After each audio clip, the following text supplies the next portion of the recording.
we can. Each man must do his bit. Welcome to another edition of The Public Interest. My name is David Granger, and we continue our examinations of public policy in Guyana. And today, we examine the question of rivers, which is a very important aspect of our policy, our identity, our existence. I mean, what would Guyana be without our waterways, without our waterfalls, without our wetlands, without our wildlife? Rivers and water form part of our identity.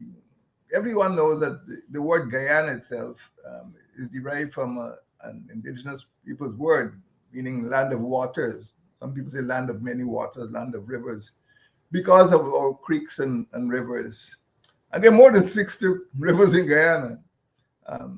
It might be a much larger number because when you check, there are about 6 rivers named Takutu alone.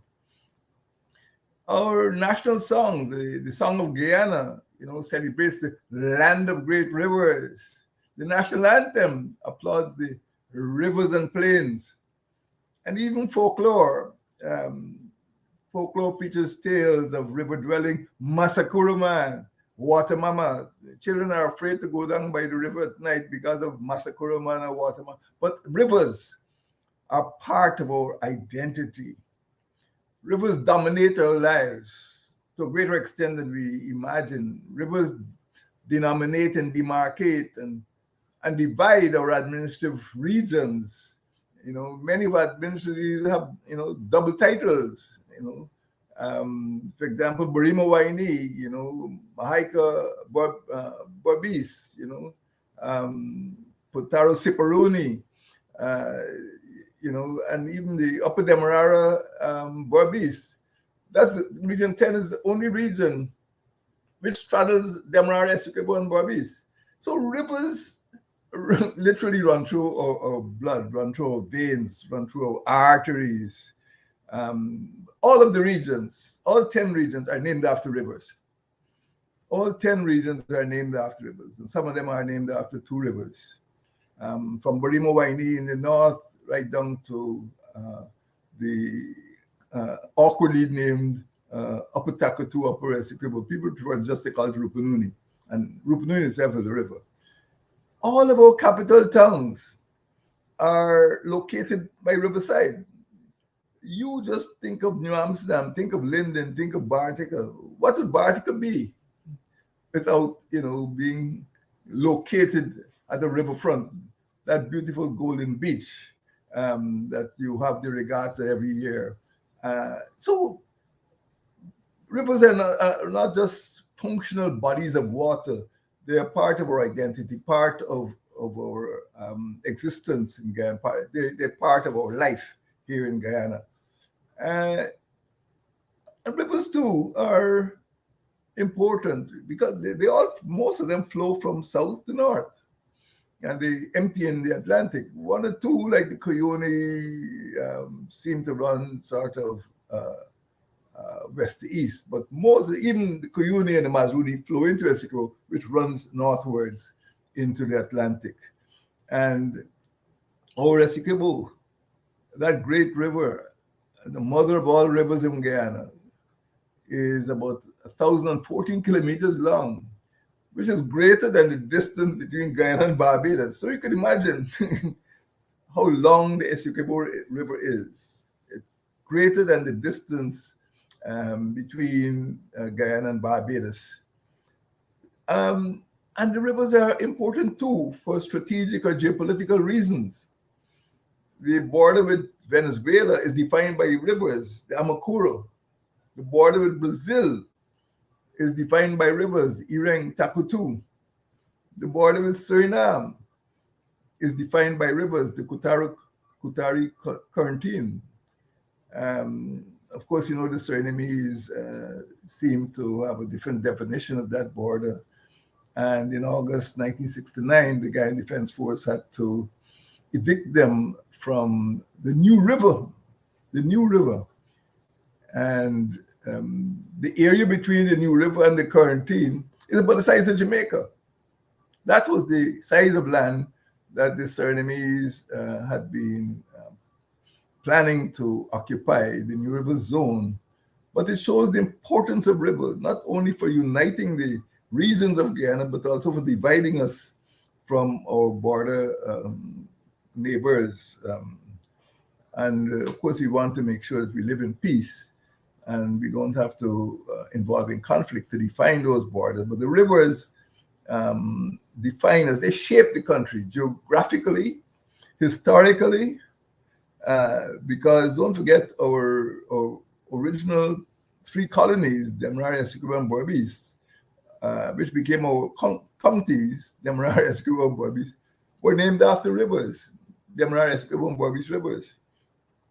So geographically, historically, and politically too, because eventually Guyana adopted not only the counties, but also the district system, which is defined by rivers.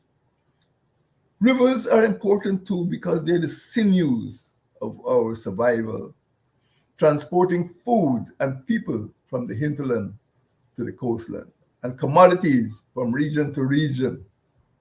The early settlements by the Dutch were located along rivers, and they went upriver, ready for protection from the Spanish and the British, who were raiding. The Europeans always seemed to fight among themselves.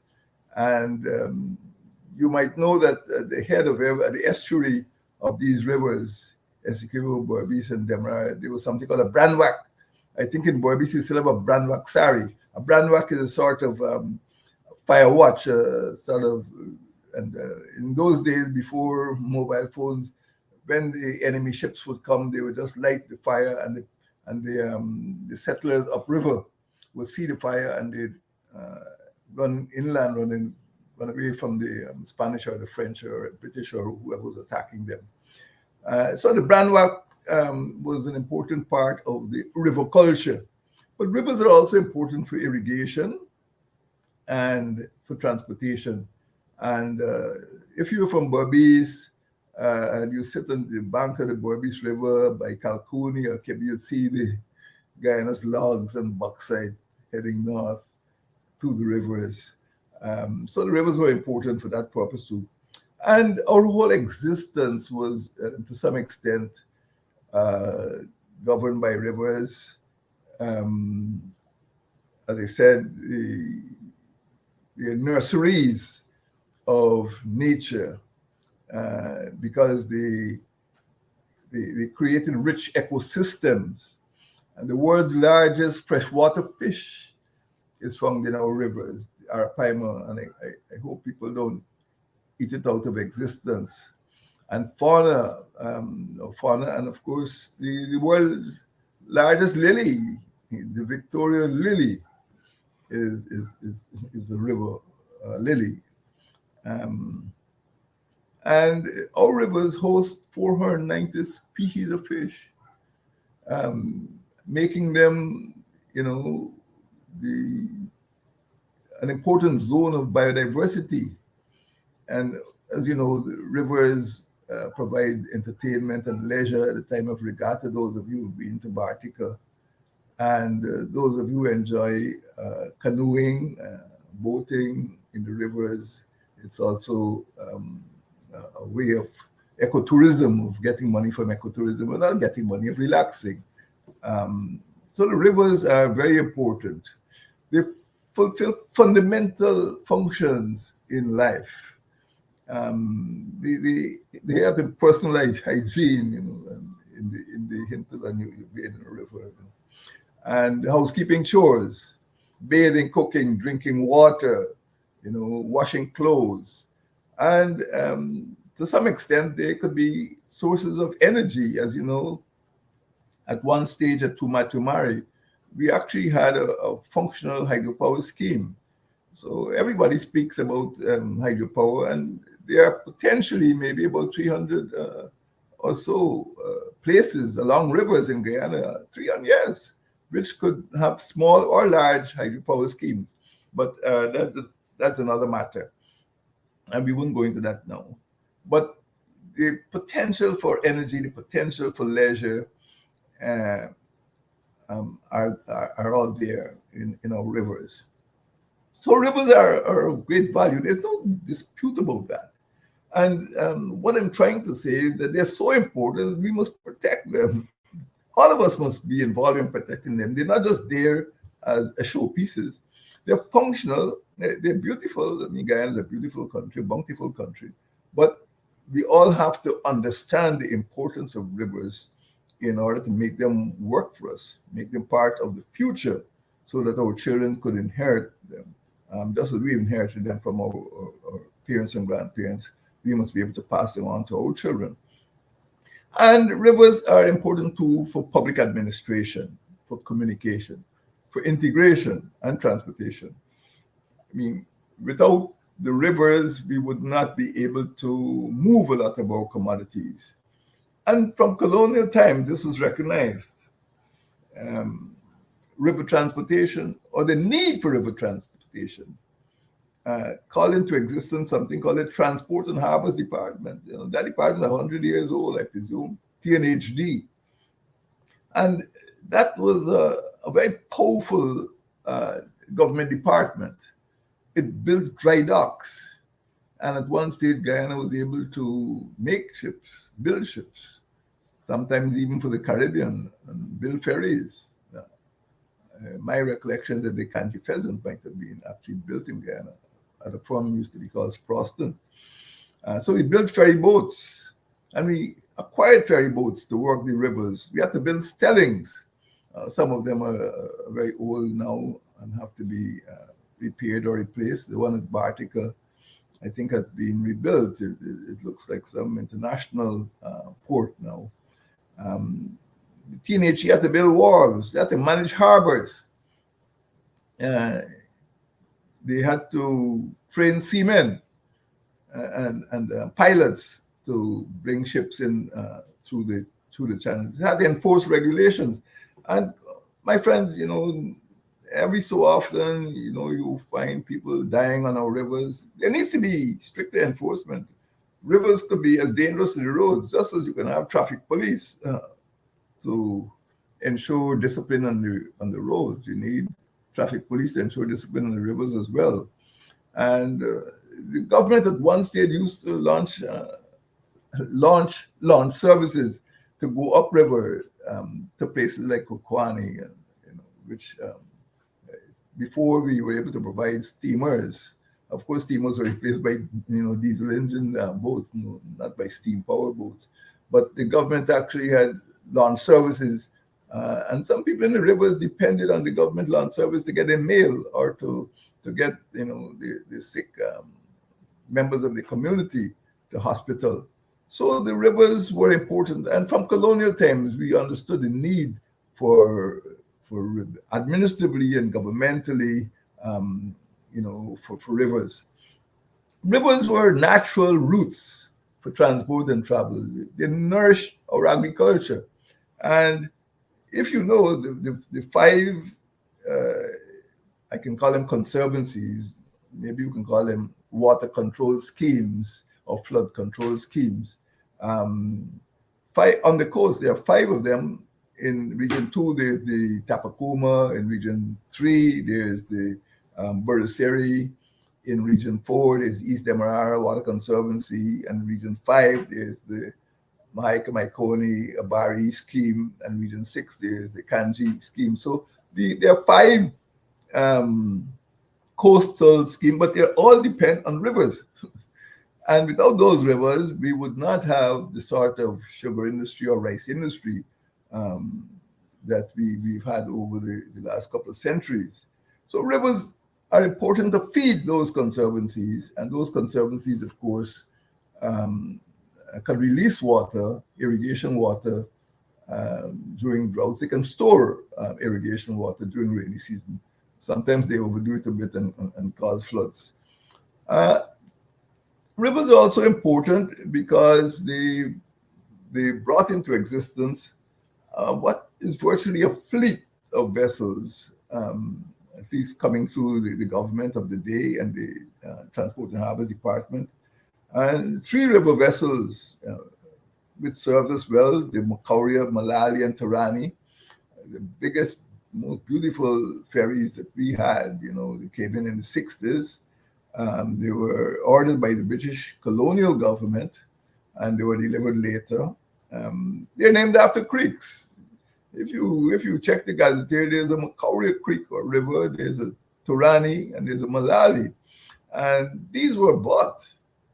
Um, they were designed by the colonial government before we got democratic government.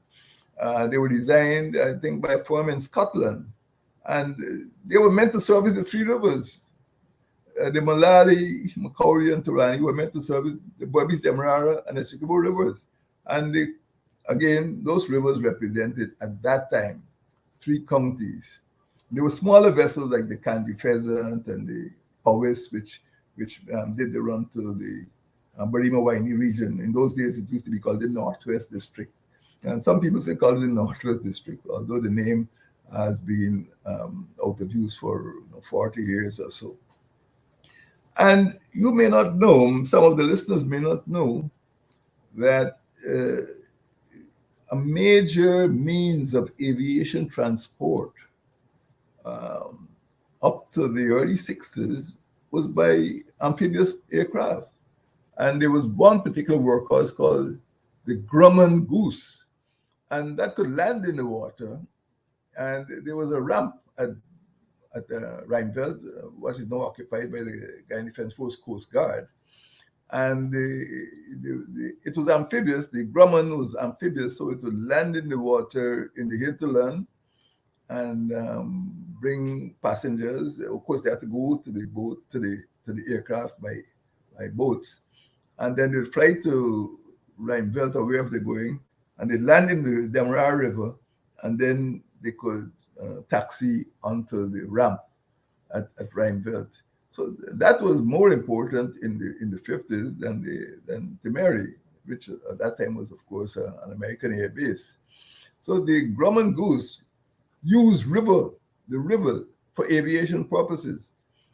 So it is very important to remember, not historically, but the fact that it is still, the rivers are still a very important part of our existence.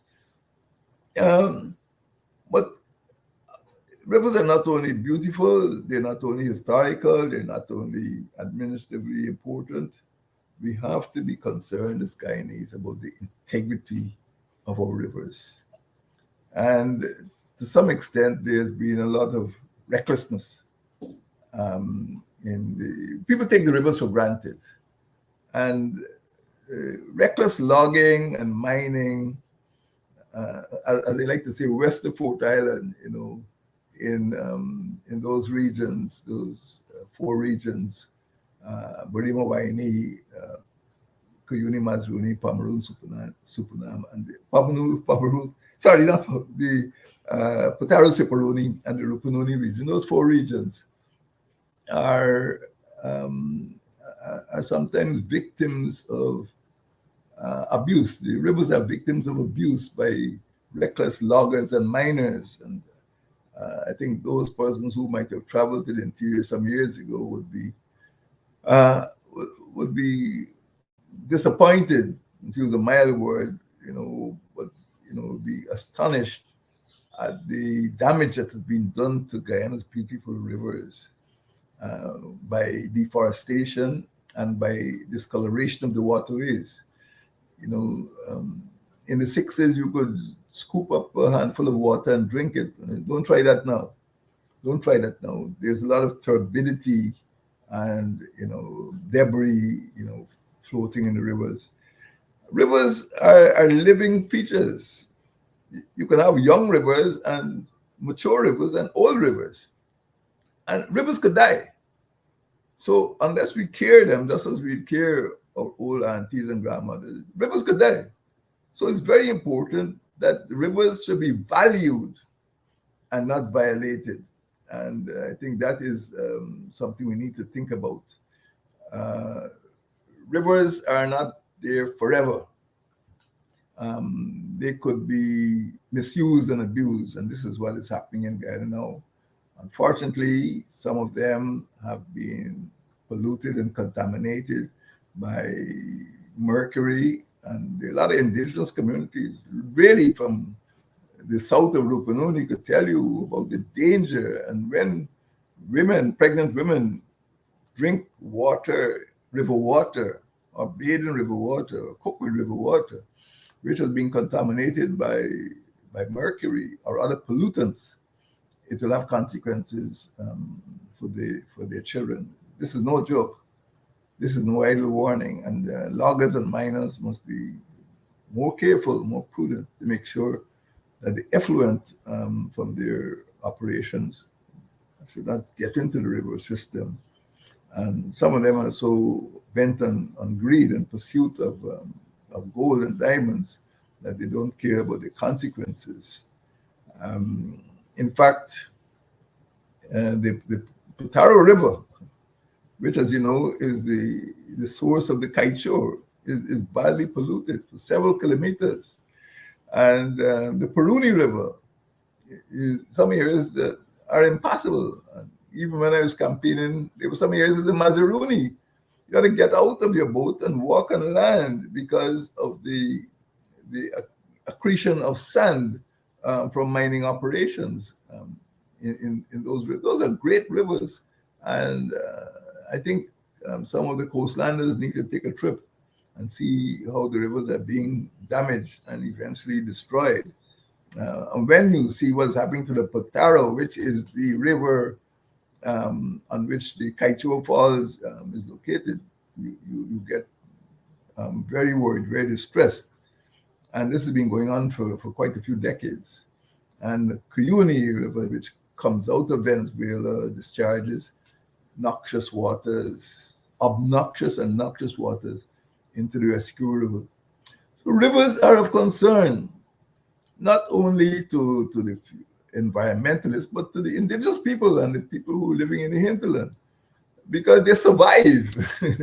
Their survival depends on farming, and farming depends on water from the rivers. Disproportionately, more than the coastlanders depend on rivers, people in the hinterland depend on rivers.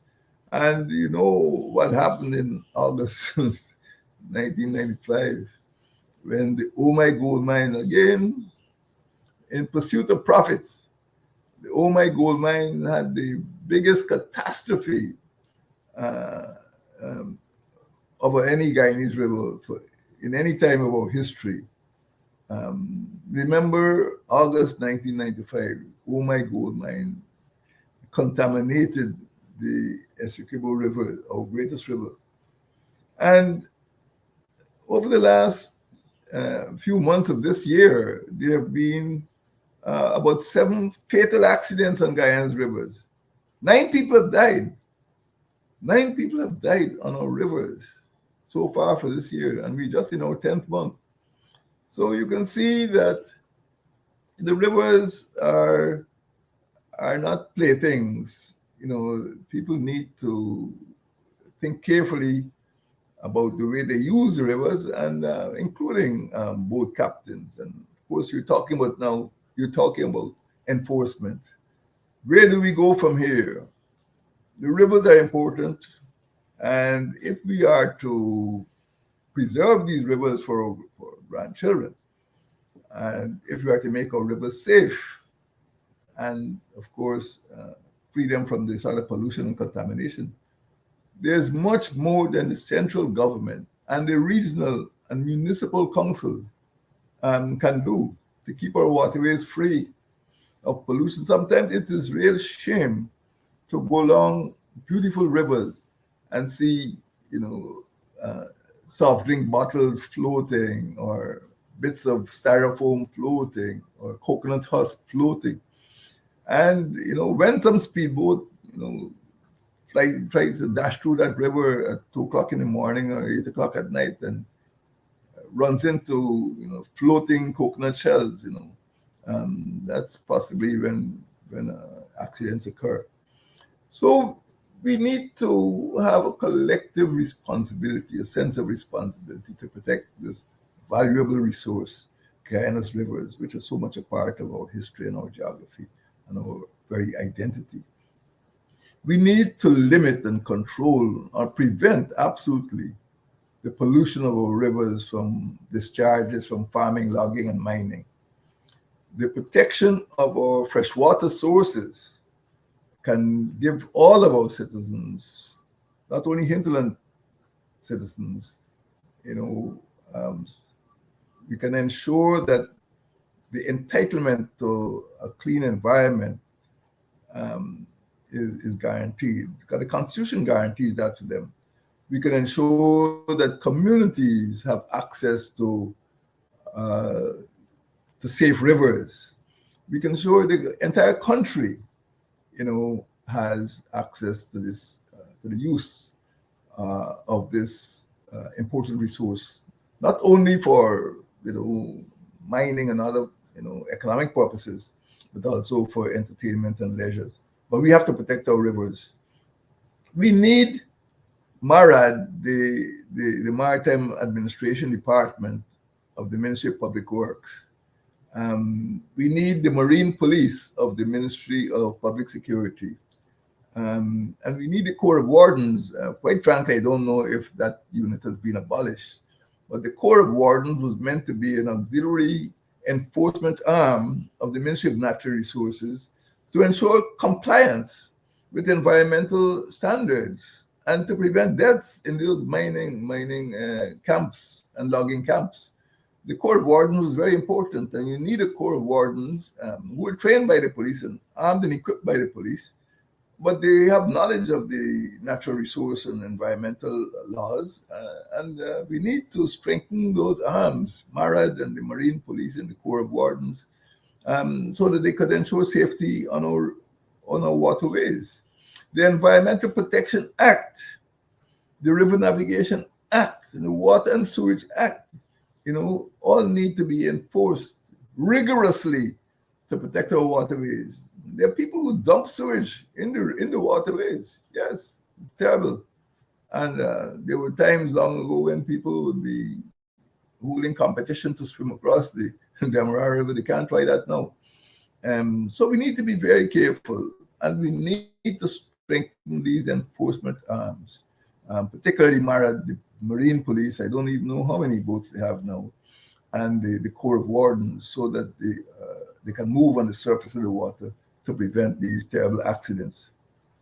Rivers are becoming dangerous, and we must remember that in everything that we do, pursuit of wealth, we need to have, some understanding of what the people in the hinterlands need rivers for. Every day they need clean water, and we need to ensure that the RDCs and central government as well assume the responsibility for ensuring that these acts, the River Navigation Act, the Environmental Protection Act, and the Water and Sewage Act are enforced to protect our citizens. That's what laws are there for the people, to protect the people. So, my friends, today we speak about this precious resource, not as an environmental showpiece, not something to boast about, but as an important part of our existence, and much more than that, an important part of the future of Guyana. They have a function to fulfill to present and to future generations. Our children and grandchildren must be able to inherit the rivers which have defined this beautiful and bountiful country, the Cooperative Republic of Guyana. We need safe water from our rivers and our wetlands, and we need to ensure that there's enforcement on the part of central government and regional administrations to preserve this precious gift, this precious endowment, the rivers of Guyana, the land of many waters. Thank you, and may God bless you.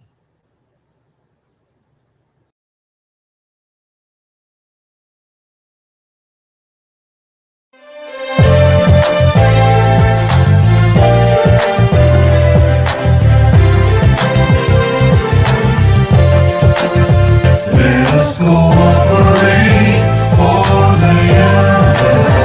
Let us cooperate.